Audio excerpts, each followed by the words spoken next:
Feminism. It's all around us. Everywhere we look, even news, local news, international news, it's everywhere. Feminism has had a great impact on our society from the 19th century to today. It touches everything from women's salaries to the right to serve in the military and many things in between. Women have taken a strong stance on this topic, and the feminist movement has become more than just a movement. It is now a way of life. The rundown. We're going to be talking about history of feminism, punk in feminism, sports, and politics. History. Charles Fourier, a French philosopher and utopian socialist, coined the term feminism in 1837. Feminism and feminists actually weren't started being used until 1872 in France and the Netherlands. You can see here these lovely ladies are promoting their feminist rights in Women's Day back in the 60s. Map. This is a very interactive map. Here's France. You have the capital Paris. Here's the Netherlands. Capital is Amsterdam. These two countries was where they started using the terms feminist and feminism. The first wave. Votes for women. Early 20th century, most women were promoting suffrage, which was the right for them to vote, because at the current time, pretty much everybody else could vote except the women, any color or race. Here we have the National Women's Suffrage Association, which was founded by Susan B. Anthony in 1869, and we've all probably heard of Susan B. Anthony in our history books. She was a very well-known woman protester. She was very strong for feminism, and she was an abolitionist, which means she was anti-slavery. Rosie the Riveter. We've all seen this picture somewhere. Either it's in our middle school history book or in our high school textbooks or even college. During World War II, most of the men that were in the factories were getting called off to Europe or the Pacific. So someone had to fill those jobs, right? So the only people that were left were the women, so they started filling the jobs in everything, you know, ammunition, making tanks, planes, jeeps, anything war-related they were involved in. But then once when the men came back, the women were sent back to be housewives, so they were pretty much put out of jobs at the end of the war. And this is perhaps as a very cultural icon of the U.S. Second wave. Equal with pay. This started back up in the 60s, and it's still going on today, from the 60s to today. Ideas and actions of the women's liberation movement started in the 1960s and pretty much still continues today. Sexuality, family, workplace, reproductive rights, they were for everything, and still are. The third wave. This is today. It is pretty crazy today. From what it was in the 60s to today, it is, boom, it's like a nuke dropped. Rebecca Walker was the first one to coin the third wave feminism in 1992 in a little essay she wrote. Symbol of third wave's focus was the queer and non-white women. Brought in their goals to queer theory, gender role expectations, and stereotypes, and defending sex work, pornography, reproductive rights, and sex positivity. Their celebration of sexuality was a part of their passion of life. Now we are going to explore the feminism in punk.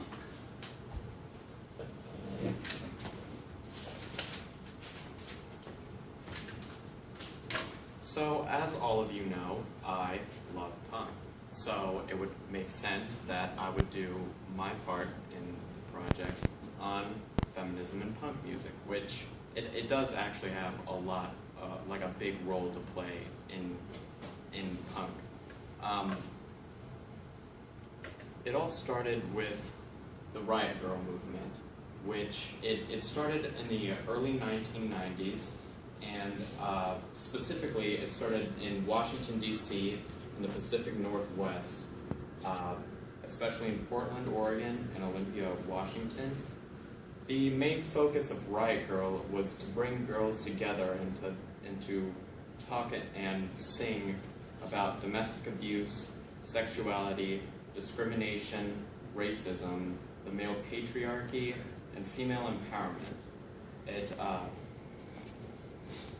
It's considered part of the third wave feminist movement, and it focuses. The third wave feminist movement focuses on ideas like queer theory, and what queer theory is it's the readings on queerness, and it encompasses any kind of sexual acts and identities that fall into normative and deviant categories.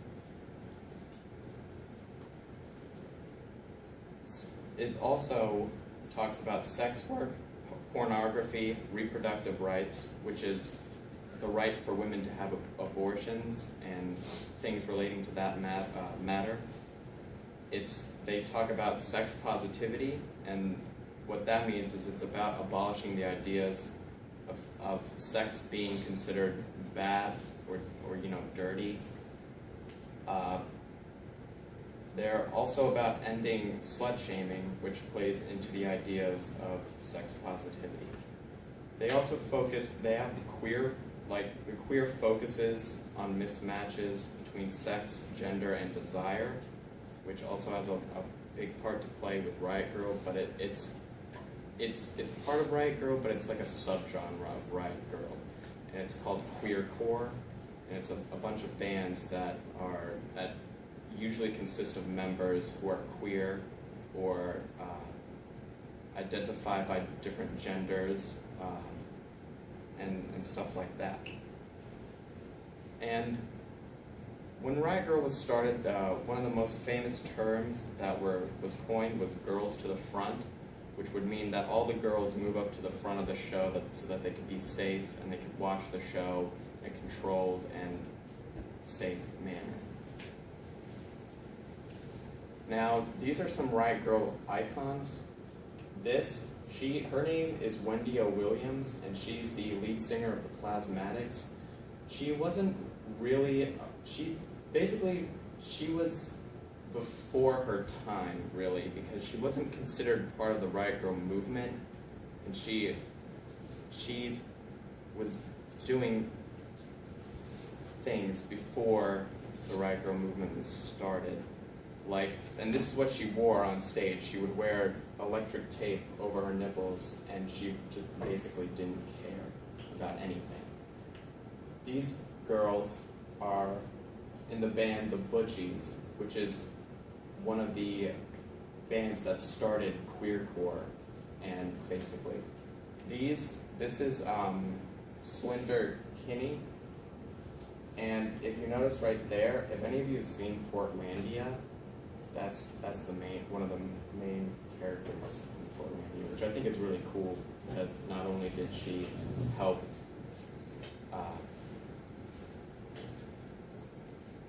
start the Riot Girl movement, but she also plays in a really cool TV show. This is Bikini Kill, and this is the icon specifically. Her name is Kathleen Hanna. She's the lead singer, and she's basically the lead singer of the most popular Riot Girl band ever, basically, which is Bikini Kill. They really helped bring light to the Riot Girl movement, being that they were the most popular band. They helped start it pretty much, and really moved it forward. Another band which is around today, which shows that Riot Girl is still strong and proud, is Pussy Riot. They're a Russian Riot Girl band, feminist punk band, and they sing about the discrimination in in Russia right now about how women basically have no rights or sexual freedom, and they're all about abolishing slavery. And what I think is really cool about this picture is that actually happened. They basically busted into a church with guitars and amps, and then just started playing punk rock and making ruckus, which I think is really cool. And now, Devin for Feminism in Sports.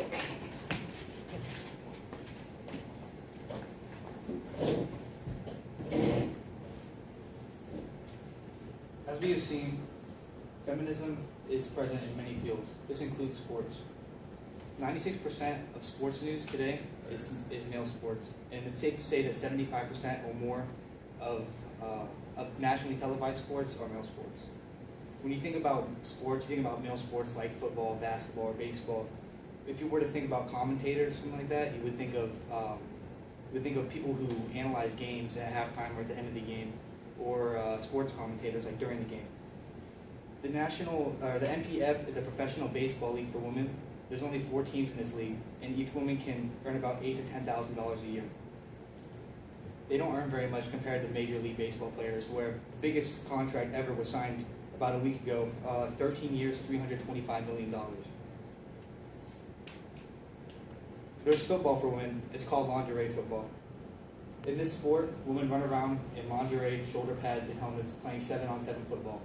People don't really take this sport seriously, but how could you blame them? They're running around in pretty much nothing. This sport's really serious, though. They actually do play like NFL players. They play on a high level. Then you have basketball. There's basketball for women. It's called the WNBA, but it's very unpopular and made fun of. There's an app called Wonder Polls where they ask hypothetical questions. One question was, would you rather have your local WNBA team win the national championship or find $5 on the ground? The vote was 5% to 95%.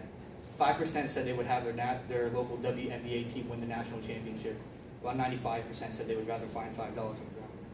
This shows how underappreciated women's basketball players are. This year, the WNBA will pay out $10.368 million to all their players. That means that if you were to add up every single WNBA player's salary, it would equal $10.368 million.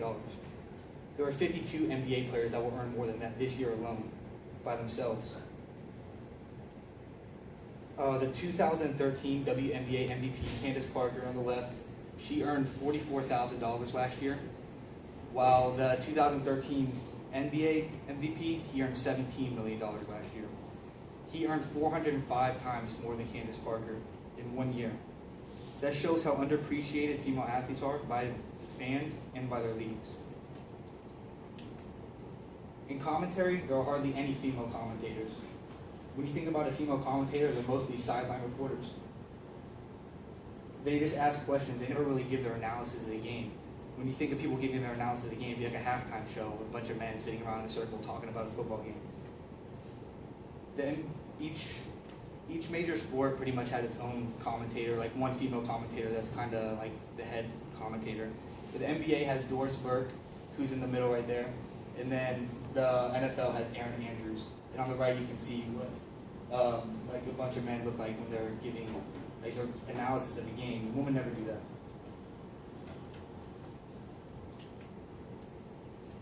Only sports that do women justice is really Olympic sports. They play at a high competition level and they're viewed by the world. They're taken seriously and they're respected around the world. As you see, females do not have the same opportunities in sports, whether it's as an athlete or in commentary. Unequal opportunities in any area is the foundation of feminism.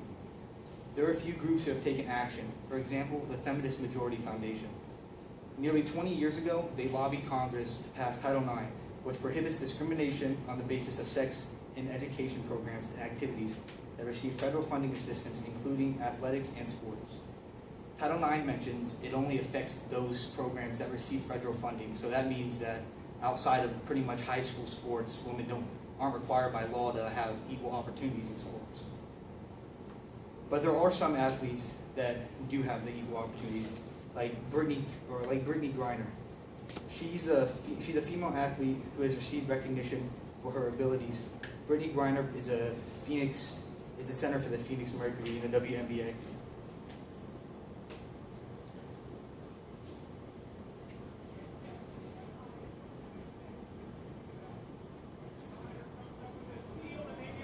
Showtime!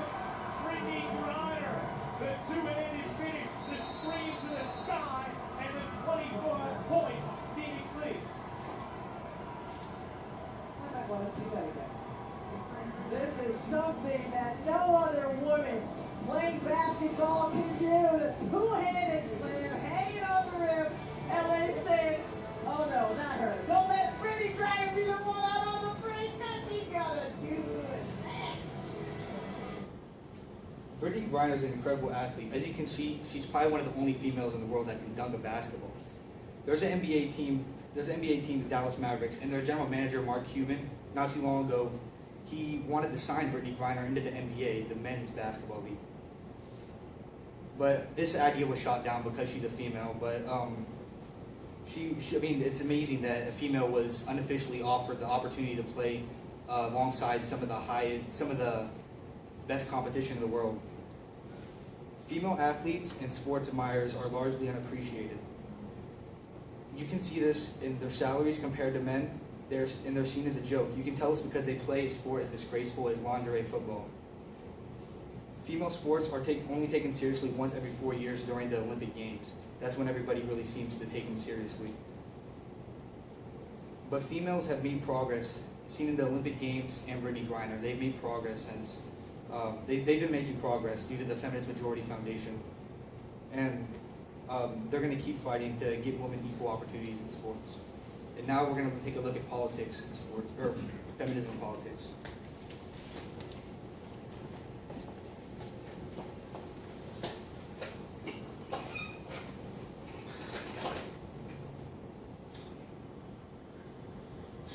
November 4th, 2014 was a historic day for Congress. For the first time in history, the number of women who had a seat in Congress reached triple digits. Democrat Alma Adams was the 100th woman elected into Congress. 2 more women were elected into Congress after her, so the total number of women in Congress is 102. For some, this may not mean anything to you. 102 women in comparison to 433 men? It doesn't seem like much, but it's progress. Especially when you compare this value to the number of women in Congress in the 80s, which barely surpassed 30 reps.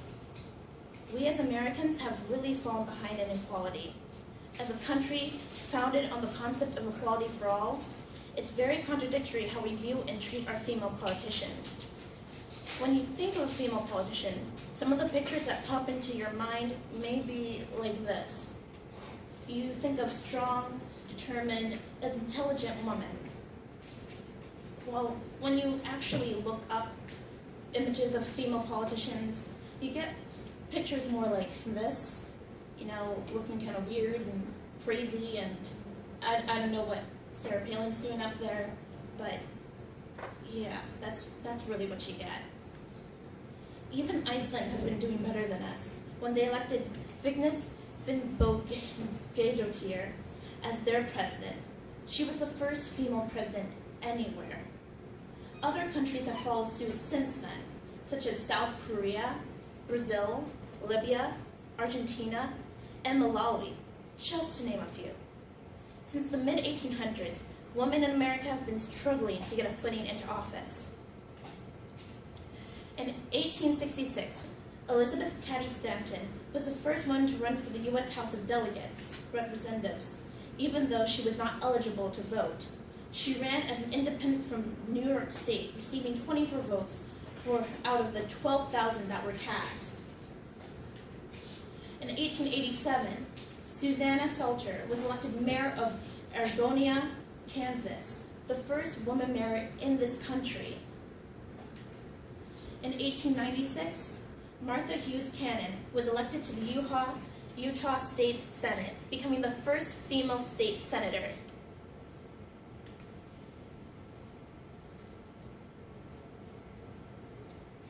In 1923, Soledad Capon was elected Secretary of State in New Mexico, the first Latina and first woman of color to hold a statewide elected executive office. In 1924, the following year, Cora Bell Reynolds Anderson was elected to the Michigan State's House of Representatives, the first Native American woman in a state legislature. In 1929, with her appointment to the West Virginia State House of Representatives, Minnie Buckingham Harper became the first African American woman in a state legislature. In 1933, Frances Perkins became the first woman ever to serve in a presidential cabinet. She served until 1945. These women are the trailblazers who set the stage for female politicians we see today, such as Hillary Clinton, Condoleezza Rice, and many others. There are a lot of people who think female politicians are detrimental to our society, and this isn't really true, because based on polls done by various organizations, people view female politicians as more compassionate than their male counterparts. This compassionate view of female politicians allows people to feel as if their needs are being met in Congress and as if there's someone looking out for them. But at the same time, these women are being viewed as over-masculine and not feminine enough. How we view our female politicians goes past the surface of politics and stretches into how we view women, period. UN Women was founded July 2010 for this reason, to help all women in general and all men as well. In September of this year, UN Women chose Emma Watson as their Goodwill Ambassador. The more I've spoken about feminism, the more I have realized that fighting for women's rights has too often become synonymous with man-hating. If there is one thing I know for certain, it is that this has to stop. I started questioning gender-based assumptions a long time ago.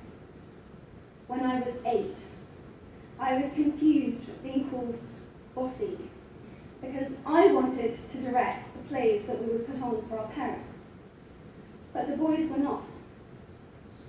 When at 14, I started to be sexualized by certain elements of the media. When at 15, my girlfriends started dropping out of their beloved sports teams because they didn't want to appear muscly. When at 18, my male friends were unable to express their feelings. I decided that I was a feminist, and this seemed uncomplicated to me. But my recent research has shown me that feminism has become an unpopular word. Women are choosing not to identify as feminists. Why has the word become such an uncomfortable one? I am from Britain, and I think it is right that I am paid the same as my male counterparts. I think it is right that I should be able to make decisions about my own body. I think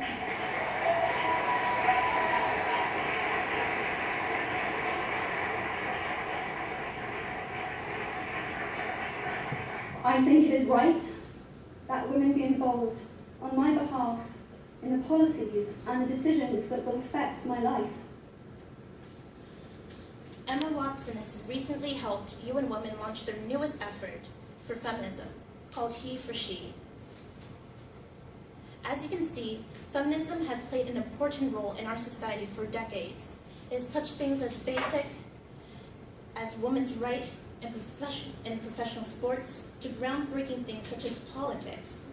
Feminism has integrated itself into our music, our society, and our government. I hope you have enjoyed our presentation and will keep the information we have relayed to you. Thank you.